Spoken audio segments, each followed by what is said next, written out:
Assalamualaikum warahmatullahi wabarakatuh. Mari bersama-sama kita mengucap syukur alhamdulillah atas rahmat Allah kita dapat bertemu kembali di channel Wanita Bahagia.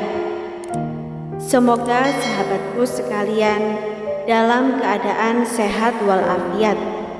Amin ya rabbal alamin.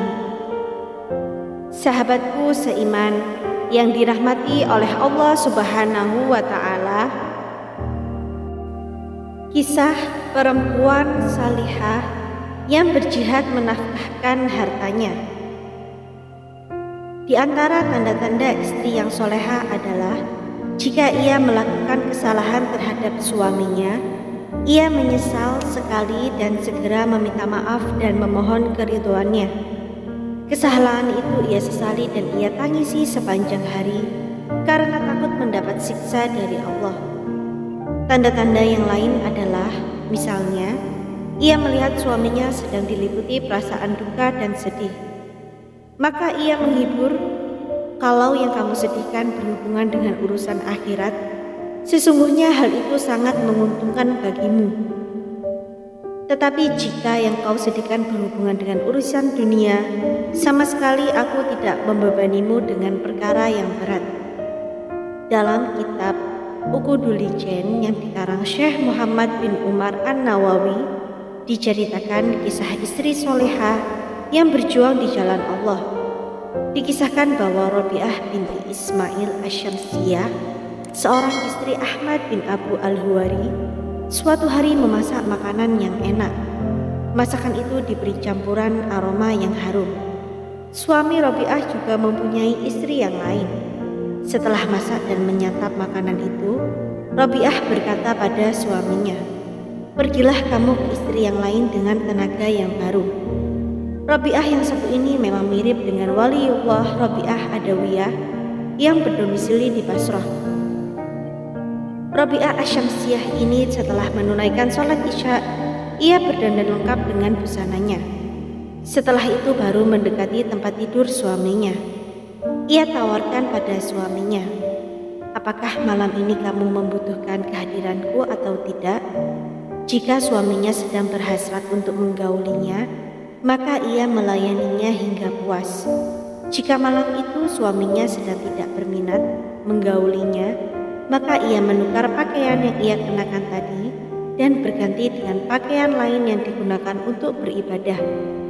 Malam itu ia tenggelam di tempat sholatnya hingga subuh.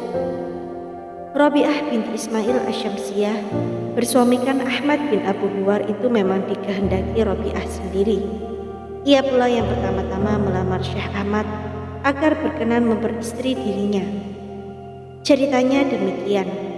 Rabi'ah binti Ismail itu semula mempunyai suami yang kaya. Setelah kematiannya, ia memperoleh harta waris yang sangat besar. Ia kesulitan menafkahkan harta itu mengingat ia seorang perempuan yang gerakannya terbata-bata. Ia pun bermaksud melamar Syekh Ahmad dengan tujuan agar dapat menghibahkan hartanya demi kepentingan Islam dan diberikan kepada orang-orang yang membutuhkan.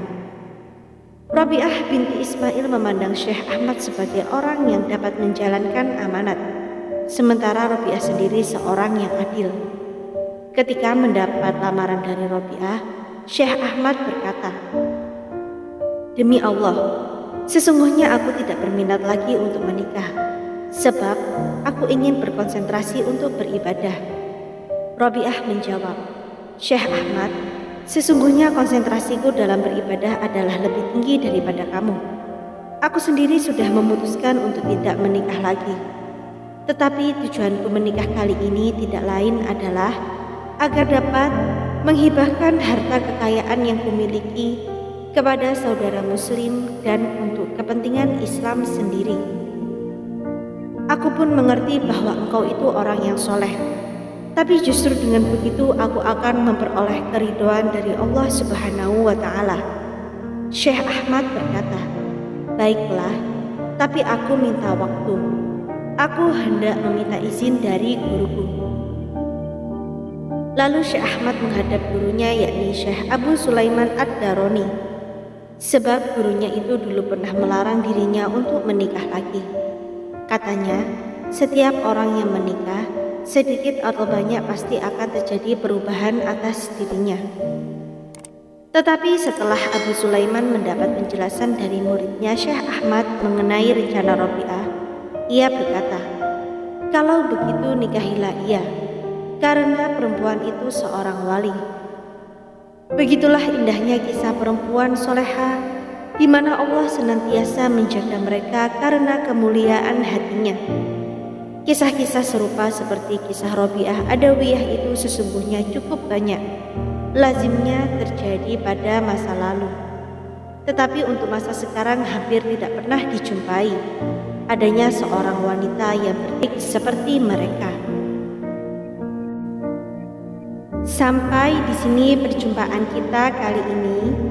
Semoga apa yang kami sampaikan bermanfaat dan menjadi ladang pahala bagi kita semua. Jangan lupa untuk menekan tombol like dan subscribe, serta nyalakan lonceng notifikasinya agar Anda tidak ketinggalan video terbaru dari Wanita Bahagia. Sampai jumpa di video kami selanjutnya. Wassalamualaikum warahmatullahi wabarakatuh.